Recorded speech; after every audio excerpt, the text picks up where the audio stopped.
Me kõik teeme ju iga päev valikuideks. Aga kas sa oled kunagi mõelnud, mis neid tegelikult suunab? Vaatamegi kohe lähemalt neid võimsaid, tihti täiesti nähtamatuid jõude, mis meie otsuseid kujundavad. Mõtle korraks, ausalt, kelle arvamus on sinu jaoks kõige olulisem? On see su vanemate oma, sõprade või äkki hoopis kellegi, keda sa pole kunagi näest näkku näinudki? See ongi see põhiküsimus, millest me täna pihta hakkame. Nii, lähme siis esimese suure teema juurde ja see on meie sõprade ja eakaaslaste võimas mõju. Ma arvan, et see on jõud, mida me kõik oleme mingil hetkel tundnud, eks ju. Ja eriti just teismea alguses, siis tundub, et sõprade heakskiit ja nende arvamus ongi kõige olulisem asi maailmas. Üldse. See tunnustus, see on midagi, mida noored peavad lihtsalt ülioluliseks. Ja see pole niisama jutt. On täiesti selge, et noored usaldavad oma muresid palju tõenäolisemalt just sõpradele, mitte vanematele. Ja tegelikult see on ju loogiline, või mis? Sõber on see, kes elab läbi täpselt samu asju. Ta mõistab sind ilma, et hakkaks kohe hinnanguid andma. See on selline usaldus, mis on ehitatud ühisele kogemusele. Aga vaata, mis siin on tegelikult hästi oluline, on see, kuidas see joonistab välja terved piirid. Jah, sõber saaks sind kuulata ja toetada, see ongi tema roll, aga sinu eest otsustamist ei saa sa kunagi tema hooleks jätta. See vastutus on ja jääb alati sinu enda kanda. Okei, liigume siit edasi. Vaatame, kuidas see teema areneb, kui me võtame sõprade kõrvale selle teise suure mõjutaja. Meedia, mis on meie ümber absoluutselt kõikjal. Ja selleks, et me kõik räägiksime ka samast asjast, siis siin on üks lihtne definitsioon. Meedia on põhimõtteliselt kõik see, mis meile infot edastab. Alates raadiost autos kuni voogedastuseni su telefonis. Kogu see kupatus.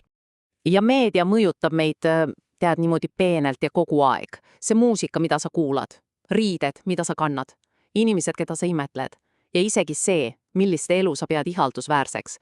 Kõik see saab kuskilt sisendi ja tihtipeale just meediast. Ja need, keda me imetleme, neid kutsumegi iidoliteks. Meedia annab meile need eeskujud ette.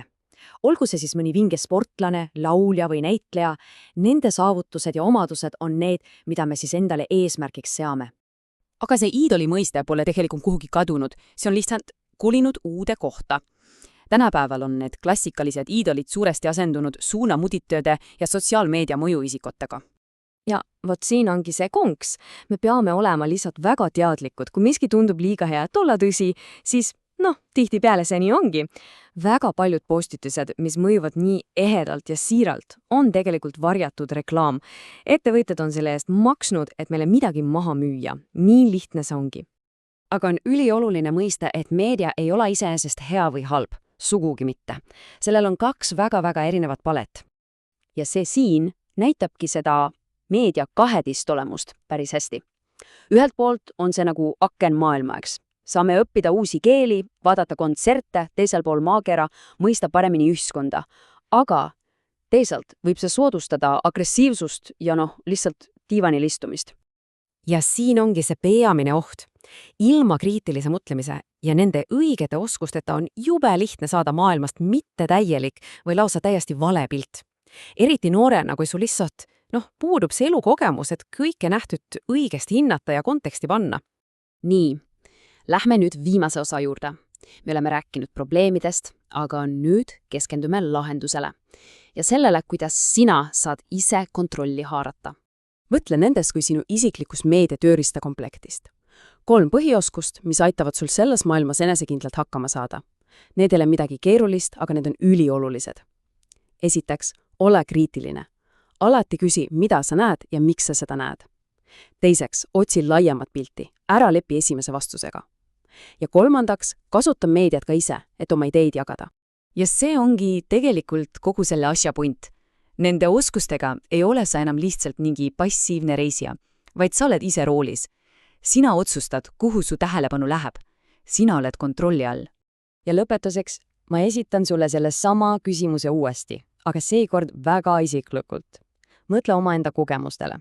Millal on sõprad arvamus või miski, mida sa meedias nägid, pannud sind midagi tegema? Kui sa sellele ausalt vastad, siis sa hakkad neid jõude oma elus palju paremini märkama ja mõistma.